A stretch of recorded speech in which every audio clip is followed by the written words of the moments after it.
Hello friends. पिछले lecture में हमने केमिकल काइनेटिक का फर्स्ट पार्ट पढ़ा और उसमें हम लोग कहाँ तक पढ़ लिए हैं।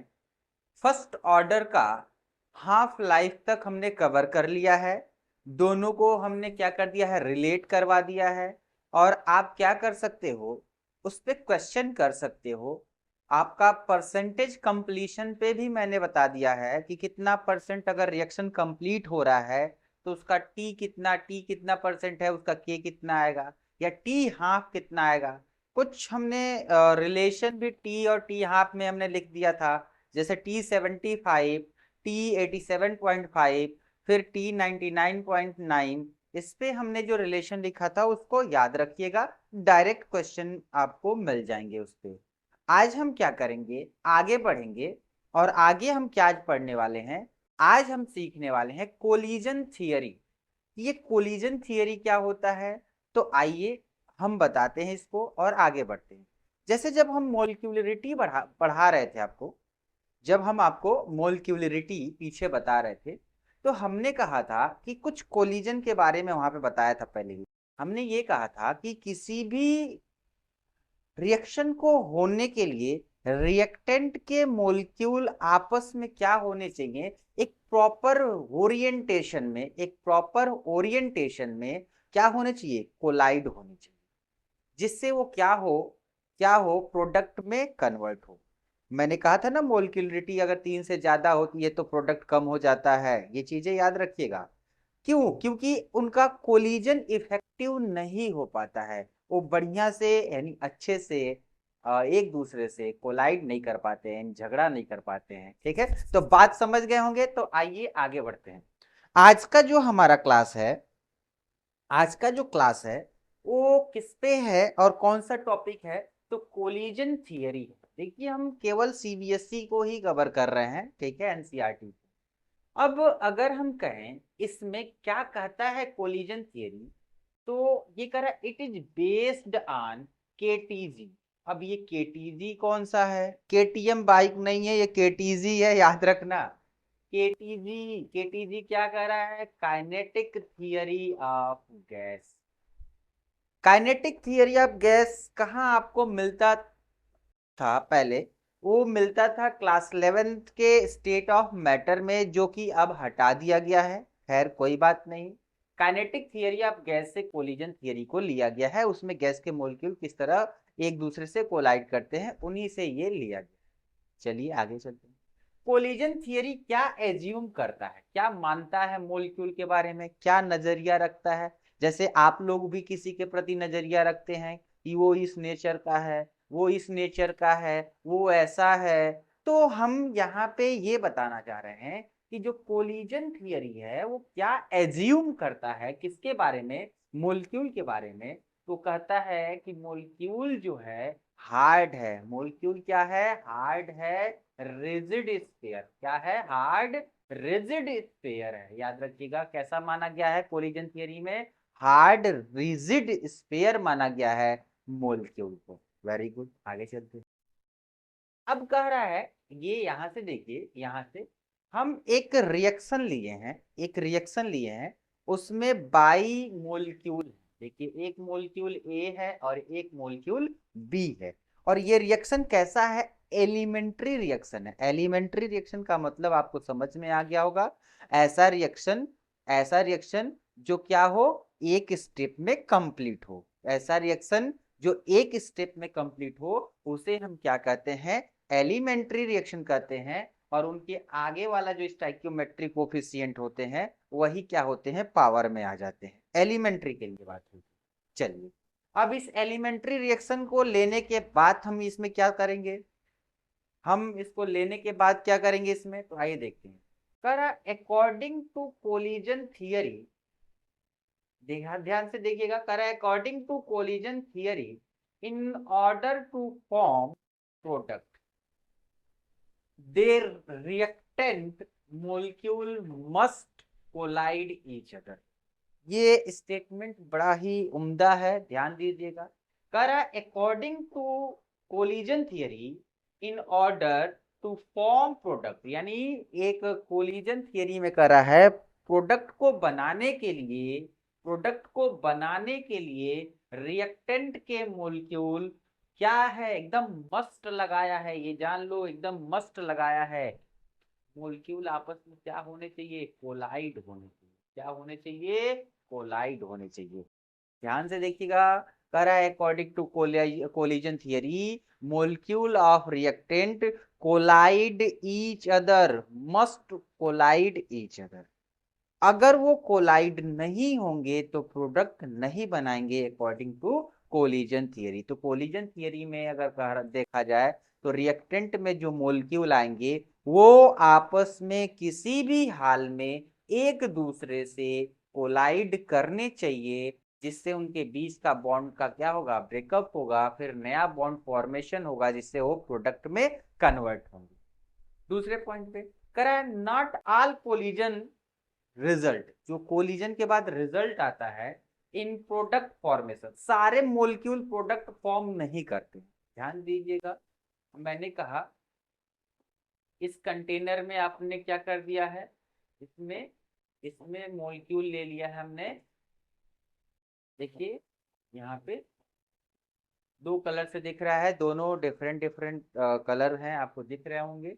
अब कह रहा है कि अगर ये कोलाइड कर रहे हैं एक दूसरे से तो ये कोई जरूरी नहीं है कि सारे के सारे प्रोडक्ट बनाते हैं, सारे प्रोडक्ट नहीं बनाते। तो कह रहा है not all collision result in product formation, सारे रिजल्ट जो कोलिजन है वो रिजल्ट प्रोडक्ट फॉर्मेशन नहीं करते हैं।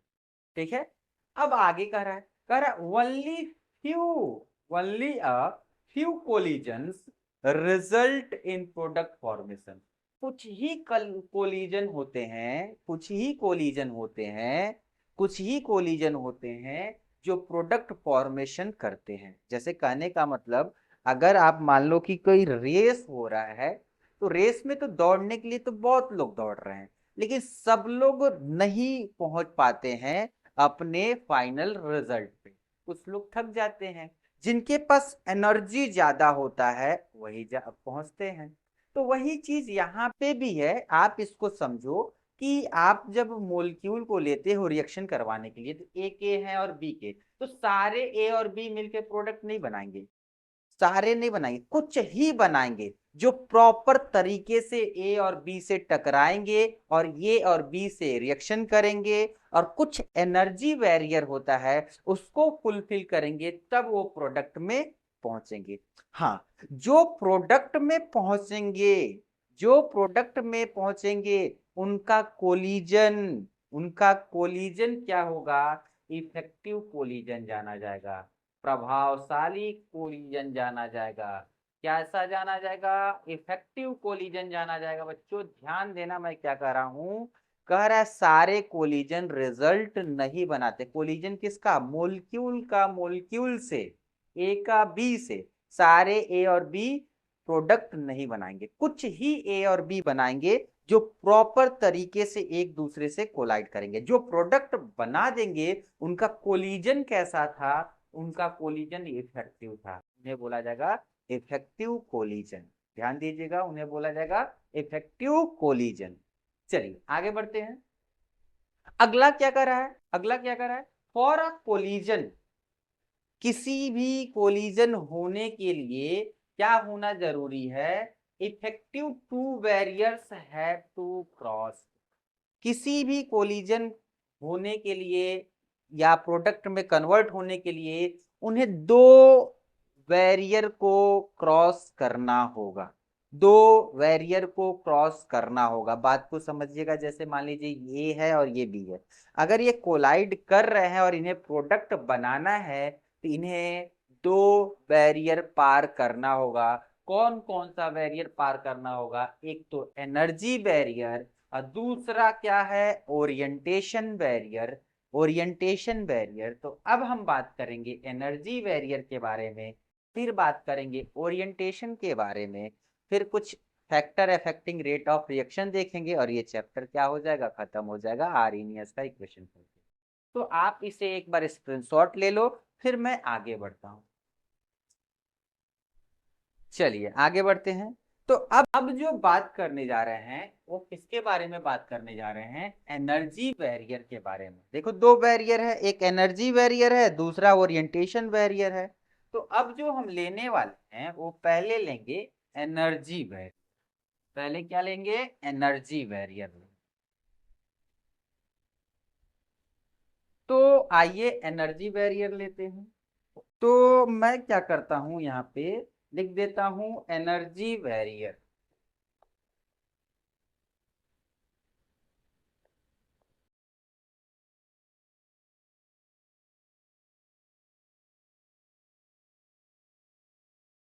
एनर्जी,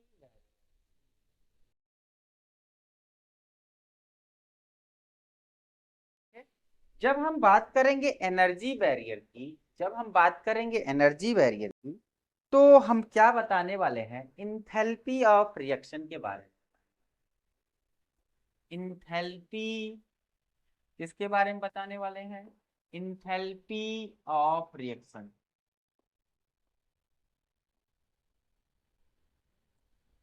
अब बताओ, ध्यान से सुनना, मैं क्या कहना चाह रहा हूँ। इंथैल्पी ऑफ रिएक्शन कैसे लिखते हो? इंथैल्पी ऑफ रिएक्शन कैसे लिखते हो? मैं लिख दूं इंथैल्पी ऑफ रिएक्शन, ये मान लो रिएक्शन की इंथैल्पी देख रहे हो, तो कैसे देखते हो? इंथैल्पी जो प्रोडक्ट का होता है, रिएक्टेंट को उसमें से घटा देते हो, तो इंथैल्पी ऑफ रिएक्शन। अब दो चीजें और भी सीखते हो, इंडोथर्मिक रिएक्शन होगा कि एक्सोथर्मिक होगा, कैसे पता करते हैं, कैसे पता चलता है? तो आइए वो भी चीजें मैं यहाँ पे आपको बताऊंगा। तो अगर मैं कह दूं यहाँ पे मैं कह दूं कि अगर हमारे पास रिएक्टेंट है, यहाँ पे मैं लिखता हूं, ये रिएक्टेंट अभी मैंने लिया था एक ऊपर, उसी को ले लेते हैं। जैसे ए है और ये क्या है? बी, और ये बना रहा है प्रोडक्ट। अब इसमें क्या क्या ऐसा होना चाहिए कि ये प्रोडक्ट बने? तो पहली बात हम बात करने जा रहे हैं एनर्जी बैरियर की। तो एनर्जी बैरियर की बात करेंगे तो कैसे बात करेंगे, आइए देखते हैं। आप बताओ, कोई भी दुनिया में जो भी सब्सटेंस एग्जिस्ट करता है, हम ये मानते हैं कि उसके पास कुछ न कुछ, उसके पास एनर्जी है, कुछ न कुछ उसके पास एनर्जी है। हम मान लेते हैं ए के पास और बी के पास भी कुछ एनर्जी है। तो किसकी एनर्जी बोली जाएगी? उसे उसे बोली जाएगी रिएक्टेंट की एनर्जी। किसकी एनर्जी बोली जाएगी? रिएक्टेंट की एनर्जी। हम सारी चीजें किस पे दिखाएंगे? ग्राफ पे दिखाएंगे। तो आइए हम ग्राफ बनाते हैं। तो मैं यहाँ पे क्या करता हूँ, एक ग्राफ ड्रॉ करता हूँ। अब अगर मैं कहूँ कि मान लीजिए ए और बी हमारे पास रिएक्टेंट है, और वो यहाँ से शुरू हो रहे हैं, लेकिन उनके पास देखिए ये एनर्जी वाला है, ये एनर्जी वाला है, ये वाला वाई एक्सिस पे एनर्जी है, ठीक है। ये प्रोग्रेस ऑफ रिएक्शन है, प्रोग्रेस ऑफ रिएक्शन है कि रिएक्शन कैसे प्रोग्रेस कर रहा है। कर यहाँ पे जीरो से स्टार्ट होने वाले थे, लेकिन ए और बी के पास कुछ एनर्जी थी, तो जीरो से न स्टार्ट होकर ये यहां से स्टार्ट। तो इसे मैं लिख देता हूं energy of reactant. Energy of reactant, ये ए प्लस बी की एनर्जी, ठीक है, एनर्जी है। तो आपको ये पता होना चाहिए कि ये एनर्जी ऑफ रिएक्टेंट है ए और बी की। तो इसे प्रोडक्ट में पहुंचना है, तो प्रोडक्ट में पहुंचने के लिए इन्हें पहले एक्टिवेट होना होगा, एक्टिवेट होना होगा। तो एक्टिवेट करने के लिए हम क्या करते हैं, कुछ अपनी पास से एनर्जी देते हैं। ये तो रिएक्टेंट एनर्जी है, ये इतना जो है ना बच्चों, ये रिएक्टेंट एनर्जी है, इसे आप ई आर बोल सकते हो रिएक्टेंट के लिए। अब हम इसे एक्टिवेट करने के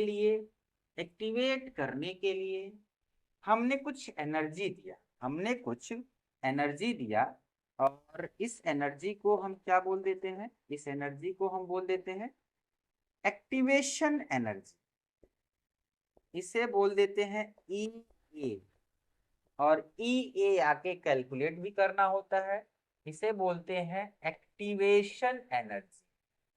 इसने क्या किया? इन्हें एक्टिवेट किया। अब देखिए, अगर हम कहें a प्लस बी जो है, ये आकर यहाँ पे क्या हो गए, स्टार लगा दिए, ये एक्टिवेशन एनर्जी पे हैं, और ये क्या होते हैं, हाईली, क्या होते हैं, हाईली अनस्टेबल होते हैं। क्या होते हैं, हाईली अनस्टेबल। यानी इस पॉइंट पे जो हमारा ये ई है, उस पे जो ए बी स्टार बना, क्या बना, ए बी स्टार बना, और जो कि क्या है, हाईली अनस्टेबल है। तो ये क्या करेगा, तुरंत स्टेबल होने के लिए जितनी एनर्जी इसके पास रिलीज करने वाली होगी, वो रिलीज करना शुरू कर देगा। ये ग्राफ क्या होगा, फिर से डाउन आएगा।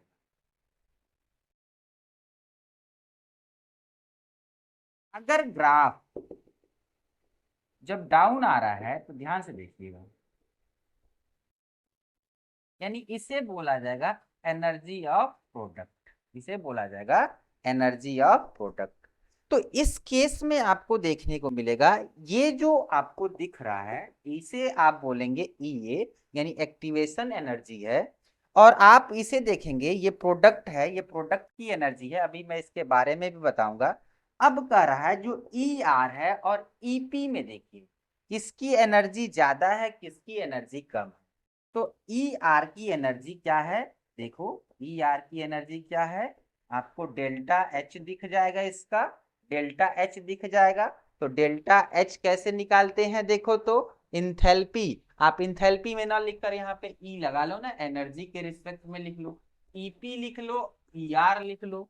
तो मैं कह रहा हूं देखो, ये ई आर है, और ये जो आया है ईपी है। अगर मैं कह दूं कि ये जो आया है ये ईपी है, ये ईपी है, यानी एनर्जी ऑफ प्रोडक्ट है। अब दोनों को निकाल कर देखो, दोनों को जैसे ही निकालोगे तो यहाँ पे एक चीज मिलेगा कि जो हमारा ई आर है वो क्या है, ग्रेटर देन है ईपी।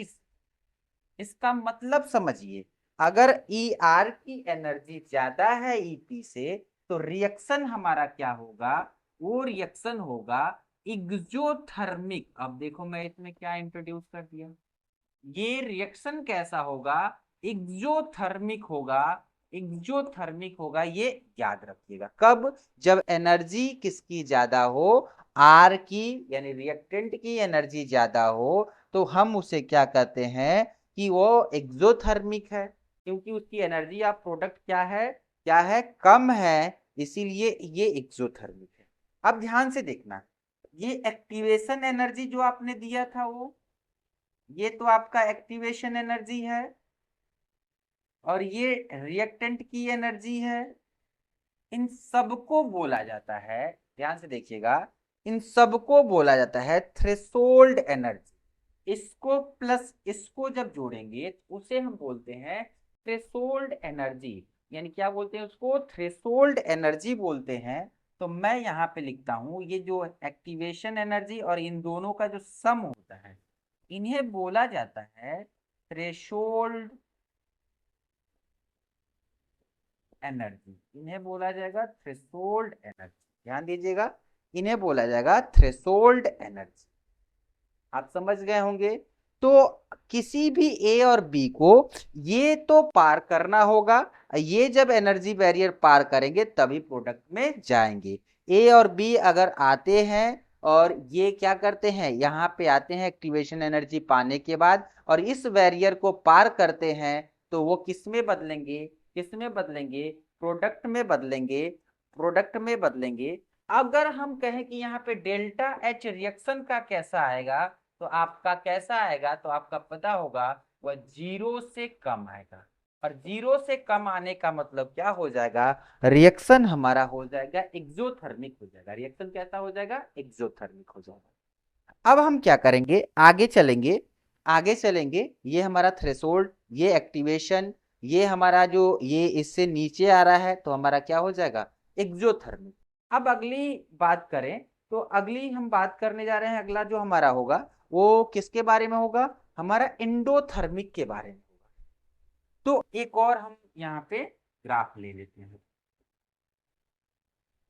अब ध्यान से देखिएगा, फिर से सारी चीजें वही, ये मान लीजिए कि हमारे पास ये ए और बी है, ए और बी है, और ये आप समझ गए होंगे कौन सी एनर्जी है, ई आर एनर्जी। और मैंने इसको एक्टिवेट किया, और एक्टिवेट करने के बाद यहाँ पे हमने पहुंच गया, यहाँ पे हम पहुंच गए, यहाँ पे हम पहुंच गए, यहाँ से यहाँ से यहाँ से हम वहां पहुंच गए। इसे नाम दे दिया गया एक्टिवेशन एनर्जी। ये एक्टिवेशन एनर्जी है, ये एक्टिवेशन एनर्जी है, ये एक्टिवेशन एनर्जी है। अब ये फिर से एक्टिवेशन एनर्जी है, तो ये भी किस फॉर्म में होगा, स्टार के फॉर्म में, हाईली अनस्टेबल होगा। अब ये अनस्टेबल है तो स्टेबल होने के लिए एनर्जी रिलीज करेगा। अगर ये एनर्जी रिलीज किया, ठीक है, तो ये हमारा प्रोडक्ट बनाएगा, ये बनाएगा प्रोडक्ट बनाएगा। अगर प्रोडक्ट की एनर्जी, ये ईपी है, ये क्या है, ईआर है। अब देखो इनमें कंपेयर कर लो, इन दोनों का जो चेंज आएगा, इन दोनों का जो चेंज आएगा उसे हम क्या बोलते हैं, डेल्टा एच बोलते हैं, जो कि इंथैल्पी ऑफ रिएक्शन होता है। इन दोनों का जो चेंज आ रहा है, इसमें से इतना घटा दो तो ये क्या बोला जाएगा, डेल्टा एच बोला जाएगा। और हम इसे लिख सकते हैं कि इसमें ईपी बड़ा है, किससे बड़ा है, ई आर से बड़ा है। देखो ई आर छोटा है तो ईपी बड़ा है, तो डेल्टा एच जो आने वाला है वो ग्रेटर देन 0 आने वाला है। अगर इस तरह का केस दिखे तो उसे हम क्या बोलते हैं, इंडोथर्मिक। उसे हम क्या बोलते हैं, इंडोथर्मिक बोलते हैं, याद रखिएगा, उसे इंडोथर्मिक बोलते हैं। ये हमारा क्या हो जाएगा, ये टोटल हमारा जो रिएक्टेंट एनर्जी है, जो एक्टिवेशन एनर्जी है, उसे हम बोलते हैं, ये POR है, progress of reaction, progress of reaction. ये हमारा क्या होता है, लाइन जो दिख रहा है, इसे बोलते हैं थ्रेशोल्ड एनर्जी, इसे बोलते हैं थ्रेशोल्ड एनर्जी। याद रखिएगा, इसे हम बोलते हैं थ्रेशोल्ड एनर्जी। तो ये हमारा था एनर्जी बैरियर के बारे में, एनर्जी बैरियर के बारे में हमने आपको बता दिया, ठीक है। चलिए आगे चलते हैं, आगे बढ़ते हैं, इतना कर लीजिए, स्क्रीनशॉट ले लीजिए,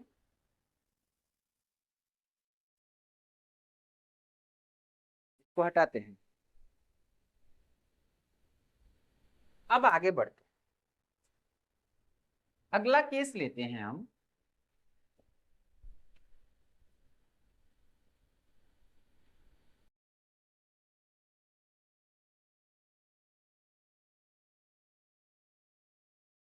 अगर हम कहें कि अगला केस ले लिया जाए, तो आप एक्टिवेशन एनर्जी जान लो क्या होता है, additional energy required to reactant activate करने के लिए, ठीक है। रिएक्टेंट को एक्टिवेट करने के लिए जो रिक्वायर्ड एनर्जी होती है उसे हम क्या बोलते हैं, एक्टिवेशन एनर्जी बोलते हैं, ठीक है। तो अगर आपको पता ही है कि हमने कहा था रिएक्टेंट को और एक्टिवेशन एनर्जी को जोड़ दो तो थ्रेशोल्ड एनर्जी निकल जाएगा। तो अगर आपको कहीं पढ़ना हो, अगर आप बताना चाहो तो थ्रेशोल्ड एनर्जी क्या होता है, तो आप ऐसे बोल दो कि जो एक्टिवेशन एनर्जी है, ठीक है, और ये एक्टिवेशन एनर्जी को ई ए से दिखाया गया है, और जो ई आर है वो रिएक्टेंट की एनर्जी है, उसे ही हम बोलते हैं थ्रेशोल्ड एनर्जी बोलते हैं।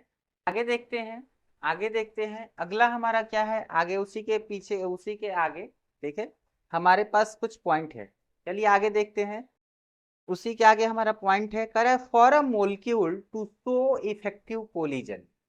कह रहा है किसी भी मोलिक्यूल को इफेक्टिव कोलिजन शो करने के लिए उसे क्या पासेस करना होगा, उसके पास क्या होना चाहिए, must passes certain minimum energy. जैसे हमने बताया ना कि जब हम उसका ग्राफ बना रहे थे तो रिएक्टेंट के पास कुछ एनर्जी रह रही थी, कोई दिक्कत नहीं। अगर उसके पास सर्टेन मिनिमम ऑफ एनर्जी नहीं है तो वो इफेक्टिव कोलिजन नहीं शो कर सकता। ध्यान से सुनिएगा, कोलिजन करने के लिए तो बहुत सारे मोलिक्यूल आएंगे, मान लीजिए उसी मोलिक्यूल में किसी के पास एनर्जी ही नहीं है तो क्या होगा, एकदम नीचे बैठ जाएगा, रिएक्शन में पार्टिसिपेट ही नहीं करेगा। तो किसी भी मोलिक्यूल के पास जब तक सर्टेन मिनिमम ऑफ एनर्जी नहीं रहेगी वो इफेक्टिव कोलिजन नहीं शो कर सकता। दूसरी चीज ध्यान से देखिएगा, दूसरी चीज क्या है, कह रहा है वही मोलिक्यूल पार्टिसिपेट करेंगे कहाँ, इफेक्टिव कोलिजन में। ध्यान से देखिएगा, वही मोलिक्यूल पार्टिसिपेट करेंगे इफेक्टिव कोलिजन में जिनके पास एनर्जी हो। और कैसा एनर्जी हो, या तो एक्टिवेशन एनर्जी के बराबर हो, ध्यान से देखिएगा, या तो एक्टिवेशन एनर्जी के बराबर हो, नहीं तो एक्टिवेशन एनर्जी से क्या हो, एनर्जी ज्यादा हो। ये एनर्जी है और ये एक्टिवेशन एनर्जी है। कह रहा है वही मॉलिक्यूल पार्टिसिपेट करेंगे इफेक्टिव कोलिजन में जिनके पास एनर्जी ईए यानी एक्टिवेशन एनर्जी के बराबर हो, अदरवाइज उसकी एनर्जी क्या होना चाहिए, बड़ा होना चाहिए, तभी वो क्या करेंगे, इफेक्टिव कोलिजन में पार्टिसिपेट करेंगे। चलिए आगे चलते हैं और हम क्या करते हैं, अब हम क्या करते हैं, फ्रीक्वेंसी के टर्म में रेट ऑफ रिएक्शन देखने वाले हैं। तो आइए हम फिर से लेते हैं यहाँ पे ए, और ये क्या है, बी, और ये बनाने वाला है प्रोडक्ट पी। मैं लिख देता हूं पूरा प्रोडक्ट, ठीक है। तो अगर मैं कहूं रेट ऑफ रिएक्शन, अब लिखा जाए रेट ऑफ रिएक्शन, तो देखिएगा मैं कैसे लिख रहा हूं। ए और बी लिया गया है तो मैं लिख रहा हूं यहाँ पे जेड ए बी। अब कहोगे सर ये जेड ए बी क्या है, मुझे तो कुछ पता ही नहीं चला। अभी आपको कुछ समय में समझ में आ जाएगा। ये एक्टिवेशन एनर्जी है और ये क्या है, गैसियस कांस्टेंट है, और ये टेम्परेचर है। अब आपके दिमाग में आएगा सर ये रेट ऑफ रिएक्शन कैसे आ गया। अब जो रेट ऑफ रिएक्शन देख रहे हो आप, कहीं न कहीं जो मोलिक्यूल कोलाइड कर रहे हैं, उनके पास कोलाइड कर रहे हैं तो कुछ फ्रीक्वेंसी वगैरह होगा वहां पे, तो हम उसके टर्म में देख रहे हैं, ठीक है। और वहां पे रेट के टर्म में देख रहे थे, ठीक है, वो किसके, कंसंट्रेशन के बेस पे देख रहे थे, और यहाँ पे कोलिजन के बेस पे देख रहे हो, ध्यान देना। तो अगर मैं कहूं कि इनके बारे में देखा जाए तो जेड ए बी को बोला जाता है, ध्यान से देखिएगा, जेड ए बी को बोला जाता है collision frequency. Z A B को जेड से भी लिखा जा सकता है, ए और बी लिए हैं तो इसीलिए ए और बी लगा दिए हैं। ये जेड ए बी क्या है, ध्यान से देखिएगा, ये है कोलिजन फ्रीक्वेंसी। ये क्या है, कोलिजन फ्रीक्वेंसी है। क्या है, कोलिजन फ्रीक्वेंसी है। तो ये क्या कहता है, ध्यान से देखिएगा, ये कहता है नंबर ऑफ, ध्यान से देखिएगा, कह रहा है number of collision, collision,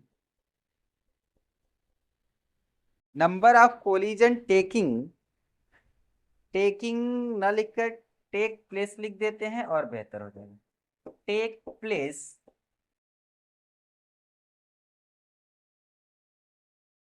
take place, take place per unit volume, per unit volume. अब ये ध्यान से देखिएगा, मैं क्या बोल रहा हूं, मैं बोल रहा हूं number of collision, number of collision, number of collision जो है take place per unit volume. अब ये नंबर ऑफ कोलिजन कहाँ हो रहा है, तो आप between reactant molecules, number of collision between, अगर आप यहाँ लगाना चाहो तो between reactant molecule, reactant molecule, confusion ना हो, आप चाहो तो इसे लगा सकते हो। मैं बता दिया हूं शुरू से कि मैं जब पढ़ा रहा हूं बता रहा हूं तो रिएक्टेंट के बारे में ही बता रहा हूं। तो ये जो जेड ए बी है वो बता रहा है कि number of collision take place per unit volume, ठीक है, और ये किसके बीच में हो रहा है, रिएक्टेंट मोलिक्यूल। तो अब देखो, अब मैं क्या कहना चाह रहा हूं, जैसे ये हमारे पास कंटेनर है, तो ये वॉल्यूम क्या है, वी है, वॉल्यूम क्या है, वी है। तो कह रहा है कि इसमें बहुत सारे मोलिक्यूल हैं, तो कह रहा है इस पर यूनिट वॉल्यूम में कितने मोलिक्यूल आपस में क्या कर रहे हैं, कोलिजन कर रहे हैं, क्या कर रहे हैं, कोलिजन कर रहे हैं। तो इसे हम क्या बोले हैं, फ्रीक्वेंसी बोले हैं। ध्यान से देखिएगा, हम इसे क्या बोले हैं, कोलिजन फ्रीक्वेंसी बोले हैं। अगला टर्म जो हमारा आता है, अगला टर्म जो हमारा है वो क्या है, ई, ध्यान से देखिएगा, ई पे क्या है, एक्सपोनेंशियल एक्टिवेशन एनर्जी अपॉन क्या है, आर टी।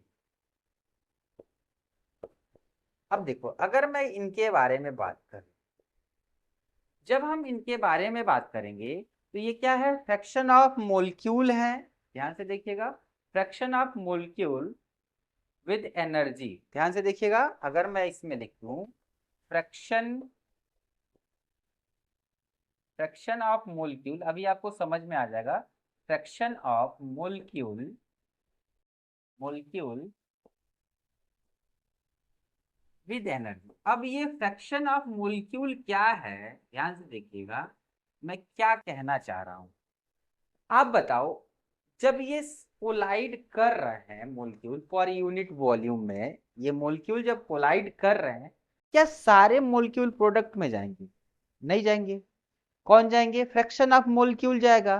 तो उन्हीं फ्रैक्शन ऑफ मोलिक्यूल की बात हो रही है वहां पे। ध्यान से सुनिएगा मैं क्या बोल रहा हूं। ये इतने मोलिक्यूल कोलाइड कर रहे हैं, क्या सारे प्रोडक्ट में जाएंगे? कुछ ही जाएंगे, कुछ को जाने को हम कहते हैं फ्रैक्शन ऑफ मोलिक्यूल। अगर बहुत सारे मोलिक्यूल हैं और उसमें से कुछ जा रहे हैं तो उसे फ्रैक्शन ऑफ मोलिक्यूल बोलते हैं बच्चों, ध्यान रखना।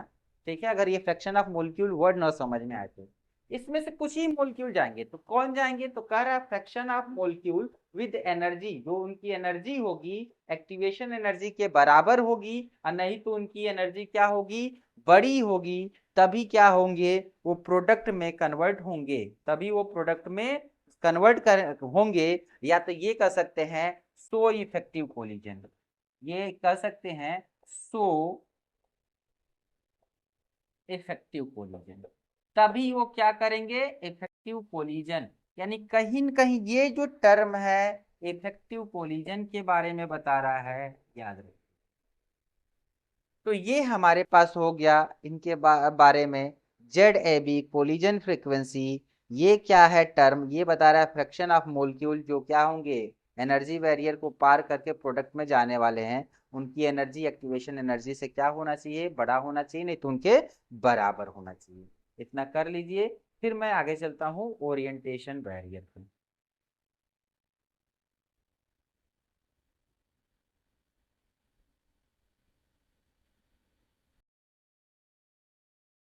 चलिए आगे बढ़ते।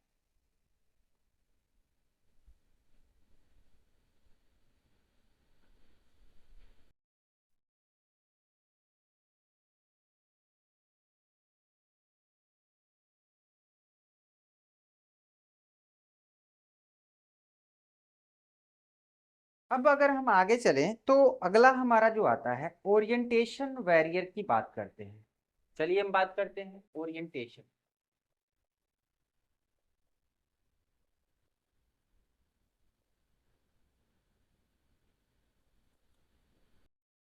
अब हम बात करने जा रहे हैं ओरिएंटेशन, मतलब मॉलिक्यूल का कैसा ओरिएंटेशन होना चाहिए एक दूसरे से रिएक्शन करने के लिए।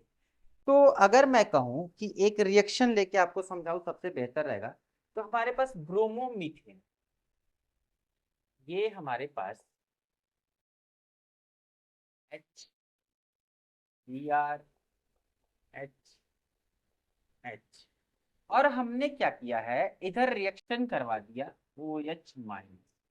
ठीक है, तो आप लोग न्यूक्लियोफाइल के बारे में पढ़े ही होंगे। ठीक है, अब ये कह रहा है कि ये इससे रिएक्शन करेगा, क्या इसका प्रॉपर ओरिएंटेशन है? तो अगर मैं इससे इधर से रिएक्शन करवाऊं तो ये कैसा हो जाएगा? In proper orientation. ठीक है, और ये प्रोडक्ट नहीं बनाता, ये प्रोडक्ट नहीं बनाएगा। अब कहोगे क्यों? आप उसमें सीखते हो ना, SN2 रिएक्शन पढ़ते हो, उसी से मैं ले लिया हूँ एग्जाम्पल। मैं कह रहा हूं एक तो नेगेटिव है, ये भी नेगेटिव है, ये लिविंग ग्रुप है, और ये क्या है, इसका साइज बड़ा है, इधर से क्राउड है, इधर से भीड़ है, ये इधर से नहीं आ सकता, ये इधर से नहीं आ सकता, तो प्रोडक्ट नहीं बनेगा, प्रोडक्ट नहीं बनेगा। ठीक है, ये इम्प्रॉपर ओरिएंटेशन है। अगर मैं कहूं इसी को इधर से लाया जाए, ये छोटे छोटे एटम है, ये छोटे छोटे एटम है, तो ये क्या हो जाएगा? ये प्रॉपर ओरिएंटेशन हो जाएगा। ध्यान से देखिएगा, ये प्रॉपर होगा, प्रॉपर ओरिएंटेशन।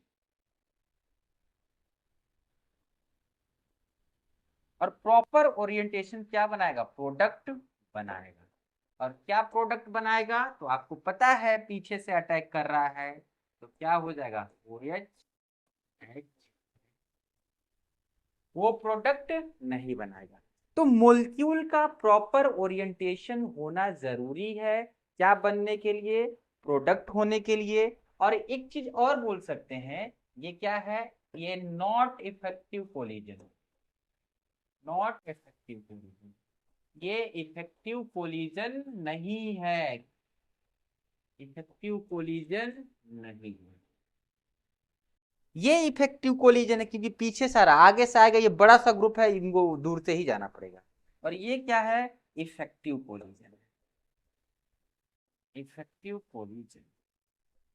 चीजों को आप रखेंगे याद, भूलिएगा नहीं, ठीक है। अब आगे चलते हैं, ये समझ लीजिए, आपको पता होगा कि दो मॉलिक्यूल बेहतर कोलिजन कर सकते हैं, तीसरा आता है तो दिक्कत होता है, तो तीसरा आता है, चौथा आता है तो कोलिजन थोड़ी सी दिक्कत हो जाती है। इसीलिए दो हो, तीन तक मान लेते हैं। अदरवाइज जो ज्यादा मॉलिक्यूल आने लगते हैं तो उनके बीच का कोलिजन इफेक्टिव नहीं रह पाता है।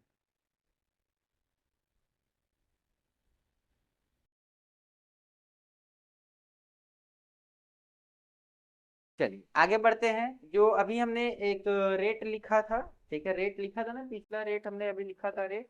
तो रेट में हम यहाँ पे लिख देते हैं, जो रेट अभी हम लिखे थे पीछे, वो लिखे थे जेड, और यहाँ पे हम लिखे थे AB, और लिखे थे ई, और ये था EA/RT, काम का है, याद रखिएगा। एक हम P लगा देते हैं, P लगा देते हैं। और P क्या है, ओरिएंटेशन फैक्टर है, ओरिएंटेशन फैक्टर, ये बोलते हैं ओरिएंटेशन फैक्टर, याद रखिएगा। मैं आगे बढ़ूंगा, इसको हटाऊंगा।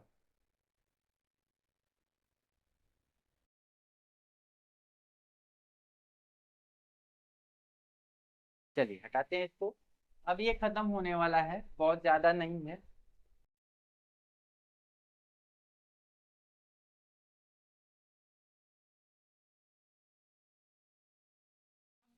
ये बढ़िया। तो यहाँ क्या देखने को मिल जाएगा, temperature depend on rate of reaction. अब ये आपके लिए बहुत ही जरूरी है, टेम्परेचर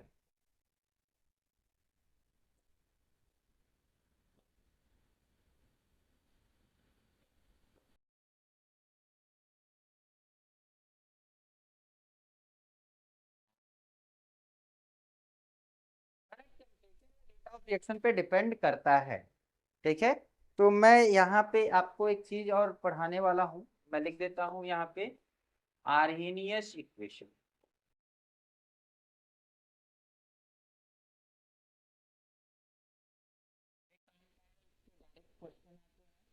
और आपको पता होना चाहिए, जो फिजिकल केमिस्ट्री आज हम लोग जो खत्म कर रहे हैं, उनसे ठीक ठाक न्यूमेरिकल मिलते हैं, और ज्यादातर क्वेश्चन बनने के चांस इसमें रहते हैं। तो आप इसे अच्छे से तैयार करिएगा। बाकी आप इनऑर्गेनिक के 2 चैप्टर हैं, बड़े अच्छे से उसको रीड कर लीजिएगा, और ऑर्गेनिक को पढ़ते रहिए, मैं ऑर्गेनिक का लेक्चर ला रहा हूँ इसके बाद। तो आर्हेनियस इक्वेशन की जब बात करते हैं, तो मैं लिखता हूं यहाँ पे रेट कांस्टेंट, ये मैं पूरा लिख देता हूँ, rate constant.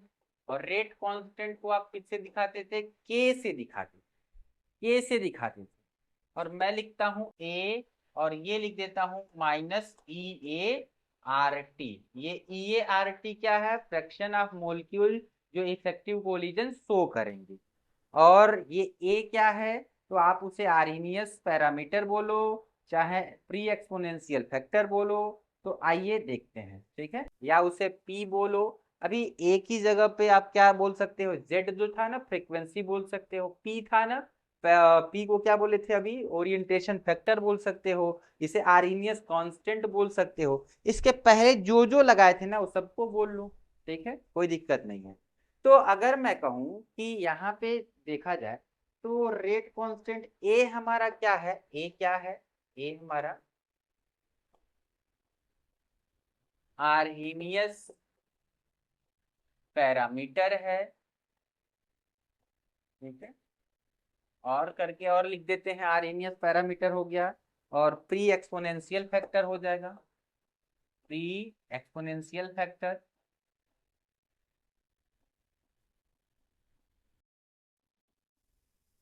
Pre exponential factor. ये क्या क्या हो सकता है, ये क्या क्या हो सकता है, ये ओरिएंटेशन मोलेक्यूल हो सकता है, कोलिजन फ्रीक्वेंसी, ये क्या क्या हो सकता है।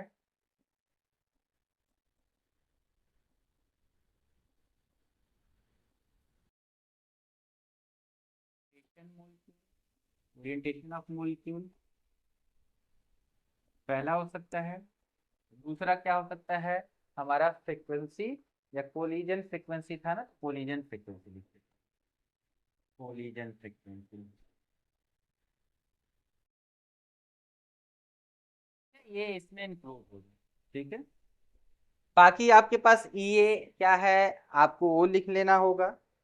इसमें जो ईए है वो पहले भी बता चुके हैं, एक्टिवेशन एनर्जी है, एक्टिवेशन एनर्जी है, ठीक है। और आर आपका क्या है, कांस्टेंट है, कौन सा कांस्टेंट है, गैसियस कांस्टेंट है।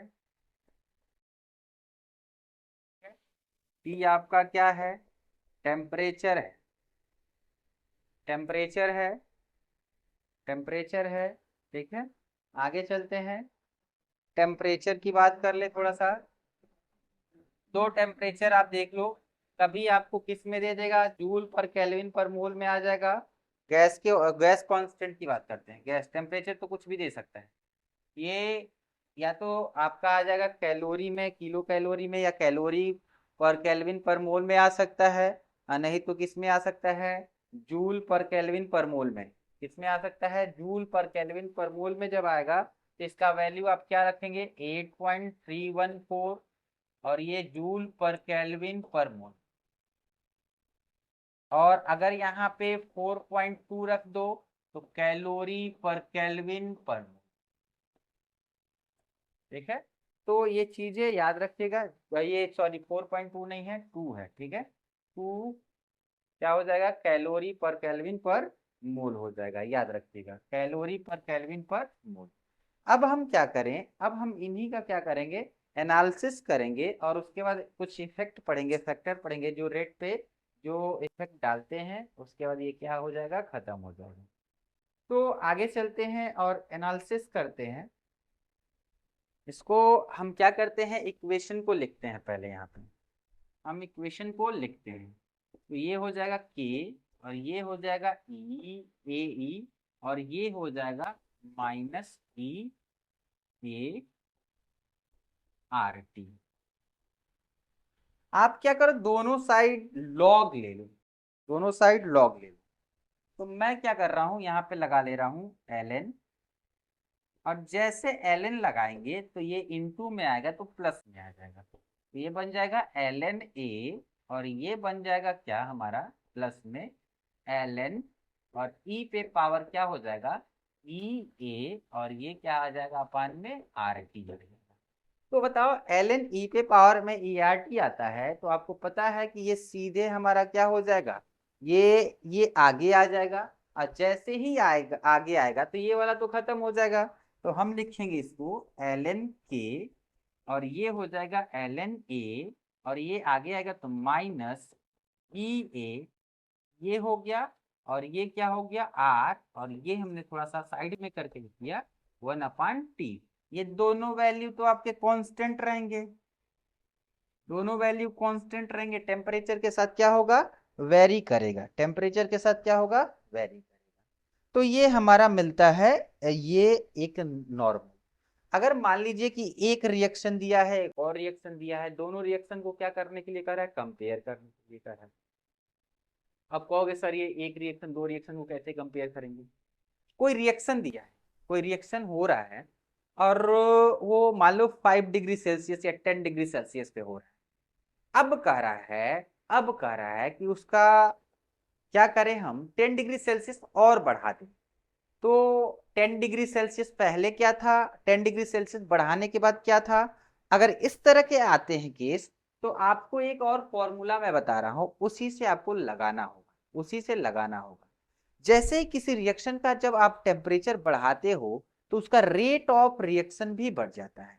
ध्यान से सुनिएगा, अगर जैसे ही आप रेट ऑफ रिएक्शन की बात करते हैं तो जैसे ही टेम्परेचर बढ़ाओगे तो रेट ऑफ रिएक्शन बढ़ जाता है।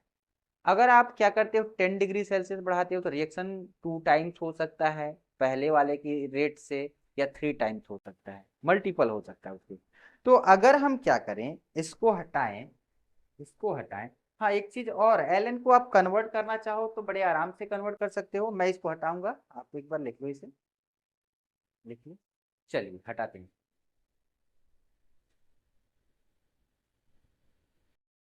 अब हम इसको लेकर चलते हैं, इसी से कैलकुलेट करते हैं,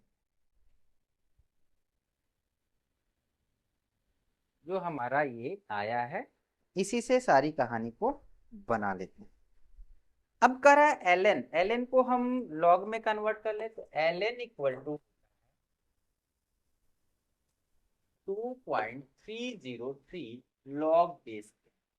ठीक है, तो मैं क्या कर रहा हूं, यहाँ पे लिख दे रहा हूं, यहाँ पे 2.303 लॉग के। ठीक है, आप एल में डील करो तो एल में डील कर लो, कोई दिक्कत नहीं है। ये हमारा क्या हो जाएगा, फिर से 2.303, और ये क्या हो जाएगा, लॉग ए हो जाएगा, और ये क्या हो जाएगा, ई ए अपान आर, और ये क्या हो जाएगा 1/T।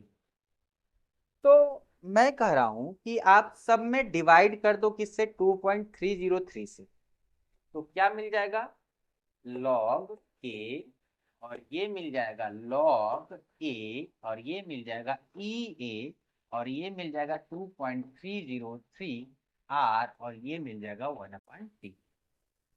कोई रिएक्शन है, मान लीजिए कोई रिएक्शन है, वो T1 टेम्परेचर पे देखा जा रहा है। किस पे देखा जा रहा है, T1 टेम्परेचर पे देखा जा रहा है। मान लीजिए कि एक रिएक्शन है, रिएक्शन एट टेम्परेचर T1। ठीक है, T1, T1 को क्या बनाते हैं, T1।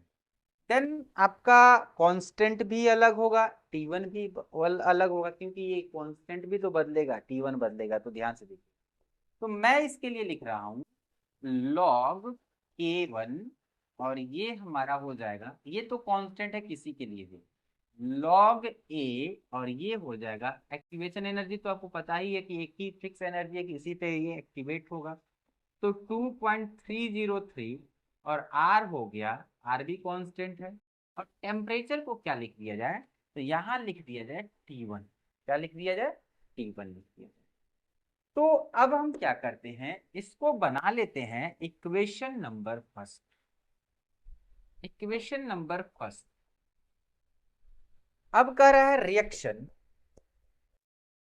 At temperature T2। T2 पे आएंगे तो ये मिलेगा लॉग K2, और ये मिल जाएगा लॉग ए, और ये मिल जाएगा ये अपान 2.303, और आर हो जाएगा, और ये मिल जाएगा T2। आप इसे देख लो ध्यान से, ये हमारा इक्वेशन नंबर 2 हो जाएगा। अब यहाँ पे क्या करो, मैं इसको हटाता हूँ, इसको हटाता हूँ, और मैं यहाँ पे क्या कर देता हूँ, दोनों को चेंज कर देता हूँ, 2-1 कर देता हूँ इसको, इसको 2-1। आप चाहो तो एल पे भी सॉल्व कर सकते हो, कोई दिक्कत नहीं है। तो अब मैं क्या करता हूँ, 2-1, इक्वेशन 2-1। तो 2-1 करने पे, 2-1 करने पे ये क्या मिलने वाला है, एक बार देखो तो, लॉग K2 अपान K1 मिल जाएगा। क्यों, क्योंकि log K2 minus log K1 equal to होता है लॉग K2 अपान K1। ठीक, इनकी बात करें तो ये भी, ये इसी में से सबको हटा देना है। तो अब आप इसमें भी देख लो, थोड़ा सा लिख देते हैं, log a माइनस ई ए, और ये 2.303 आर, और ये क्या है 1/T2 माइनस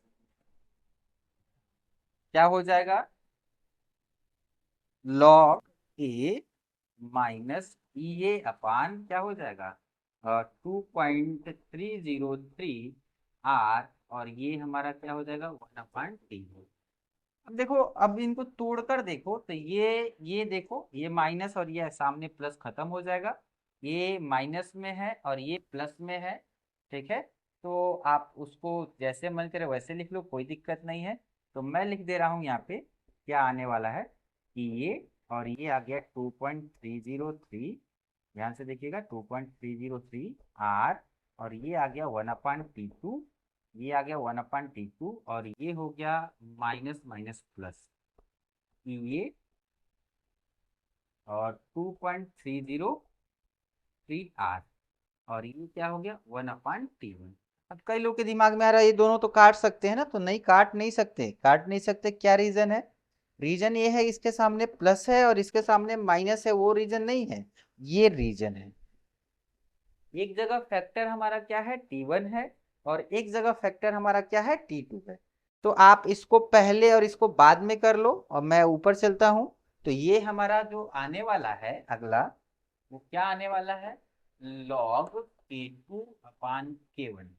इसमें से ये दोनों को कॉमन निकाल सकते हैं, तो ये कॉमन निकल जाएगा ये अपान 2.303 आर टी, और ये क्या आ जाएगा 1/T1, और ये क्या आ जाएगा 1/T। देखो, इसी पे आप क्या करोगे, इक्वेशन सॉल्व कर लोगे। इस पे बहुत ज्यादा क्वेश्चन पूछे जाते हैं इस पे बहुत ज्यादा, आप देख लेना, इंपॉर्टेंट है, ये इंपॉर्टेंट है आपके लिए, जो आर्गेनियस इक्वेशन है, आप याद कर लो इसको।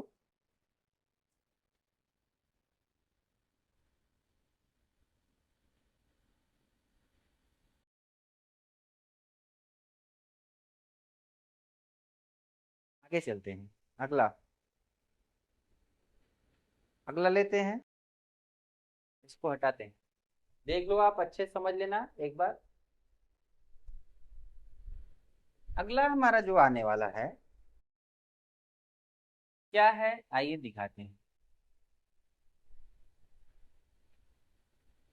अब सारी चीजें हो चुकी हैं, बस कुछ फैक्टर पढ़ने हैं।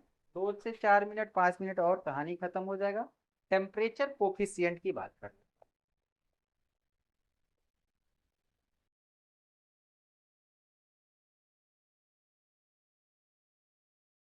टेम्परेचर कोफिशिएंट, अगर हम बात करें टेम्परेचर कोफिशिएंट की, तो इसे हम म्यू से दिखाते हैं। अब ये बड़ा महत्वपूर्ण है। कह रहा है किसी रिएक्शन का टेम्परेचर अगर हम 10 डिग्री सेल्सियस, जैसे 10 डिग्री सेल्सियस है ना। हम्म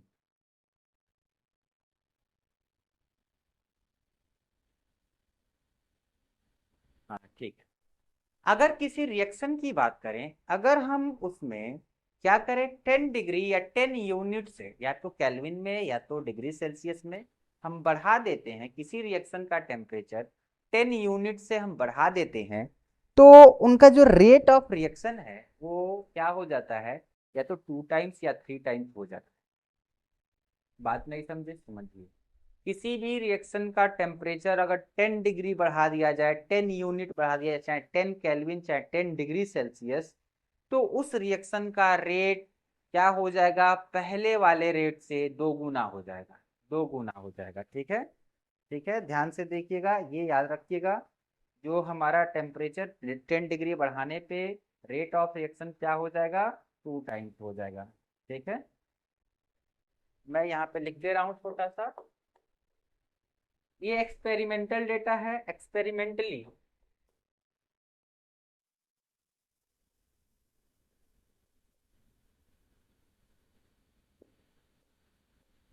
ठीक है, जो experimentally it has been observe, it has been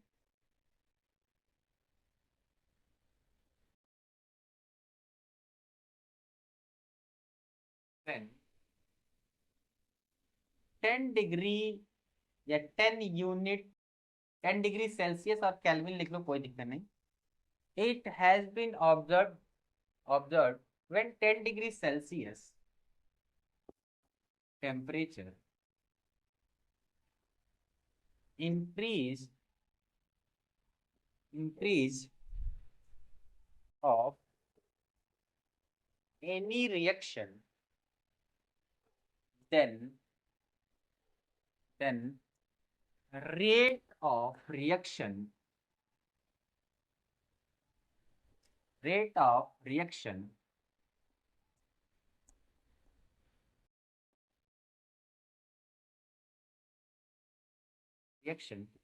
two times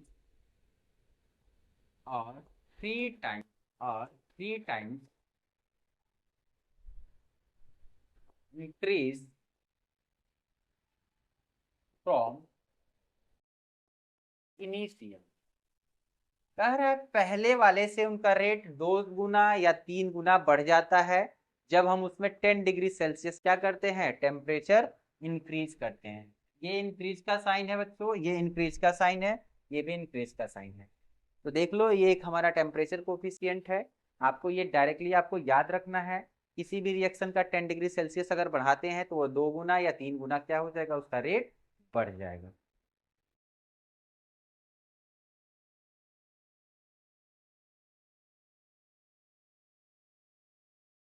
अब आते हैं factor affecting rate of reaction, last topic.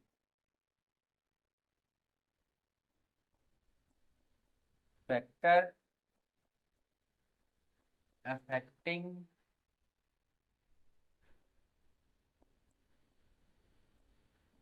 Rate of reaction.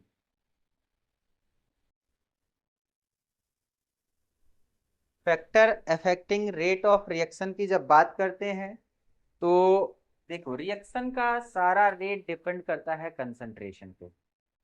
तो आप बताओ रेट डायरेक्टली प्रोपोर्शनल क्या पढ़े थे, कंसंट्रेशन पे पावर एन। कंसंट्रेशन बढ़ेगा रेट बढ़ेगा। तो पहला हमारा है कंसंट्रेशन। तो आप जान लो कि अगर रेट को कंसंट्रेशन को आप कंसंट्रेशन को क्या करते हो, कंसंट्रेशन को बढ़ाते हो तो आपका रेट क्या हो जाएगा, रेट भी बढ़ेगा। रेट भी बढ़ेगा, कंसंट्रेशन को बढ़ाते हो तो रेट भी बढ़ेगा, रेट भी बढ़ेगा। ध्यान से देखिएगा।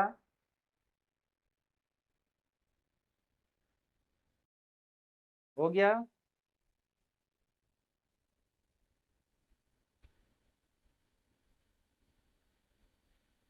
हो गया।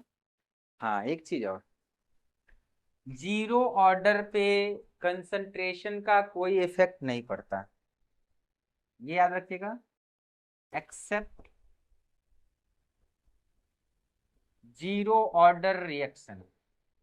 अब ऐसा क्यों है, जीरो ऑर्डर में क्या होता था, आर और ये क्या हो जाएगा, और चलो मैं ऐसे लिख देता हूं, के लगा दिया और सी पे पावर 0 लगा दिया तो ये पूरी वैल्यू 1 हो गई, तो आर क्या हो जाएगा, कांस्टेंट।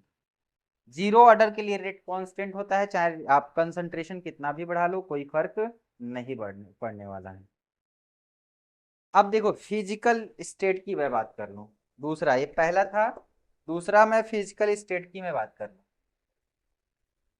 अगर मैं फिजिकल स्टेट की बात करूं तो फिजिकल स्टेट में आपको क्या मिल जाएगा बच्चों, सबसे ज्यादा गैस का होता है रेट, फिर लिक्विड का होता है, फिर आपका सॉलिड का होता है। ठीक है, और क्या है, सरफेस एरिया की बात कर ले, सरफेस एरिया की बात कर ले, सरफेस की बात कर ले।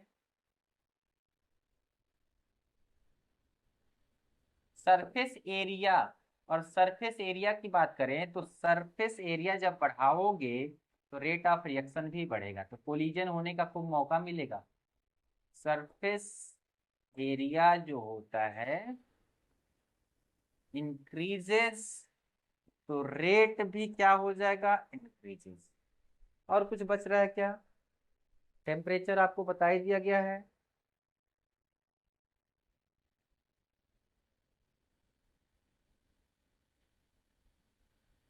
हाँ, एक और चीज है, कैटलिस्ट। इसको हटाते हैं, अगला लेते हैं। इसको मैं हटाऊंगा, जल्दी कर लीजिए। आते हैं कैटलिस्ट पे चलते हैं।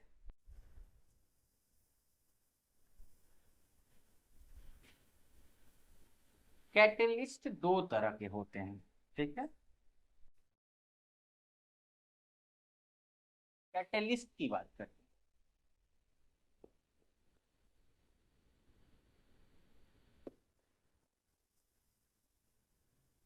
नहीं, ऐसे नहीं लिखेंगे, ऐसे लिखेंगे।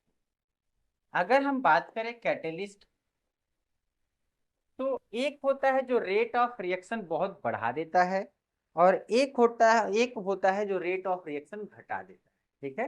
तो एक होता है पॉजिटिव कैटलिस्ट,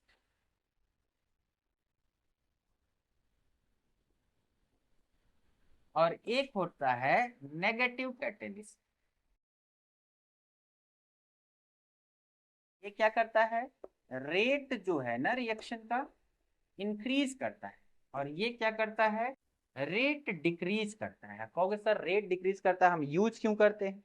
कुछ ऐसे रिएक्शन है जो बहुत तेज होते हैं, बहुत भागते हैं, तो उनको कंट्रोल करने के लिए लगाया जाता है नेगेटिव कैटलिस्ट। नेगेटिव कैटलिस्ट उसके कान को पकड़ लेता है, भागने नहीं देता है, धीरे धीरे भागने देता है। तो चीजों को समझो, इसकी भी यूज है, ऐसी बात नहीं है। ये भी, इसे पॉइजन्स बोला जाता है या इनहिबिटर बोला जाता है, ठीक है। इनहिबिटर बोल सकते हैं या पॉइजन्स कैटलिस्ट बोलते हैं। तो ये क्या होता है, ये रेट ऑफ रिएक्शन को स्लो कर देता है, जो बहुत तेज से होते हैं उनको स्लो कर देता है। और हम क्या कर सकते हैं, उसको स्टडी कर सकते हैं। और ये जो रेट ऑफ रिएक्शन देखा जाए इनका, तो ये पॉजिटिव कैटलिस्ट जो मान लो स्लो हो रहे हैं उनको क्या करता है, बढ़ा देता है उनका रेट। क्या बढ़ा देता है, रेट बढ़ा देता है। ये एक इमेजिनरी पाथ बनाता है। जैसे मान लीजिए एक रिएक्शन हो रहा है हमारे पास, वो बहुत लॉन्ग टाइम में हो रहा है, बहुत लॉन्ग टाइम में हो रहा है। ये विदाउट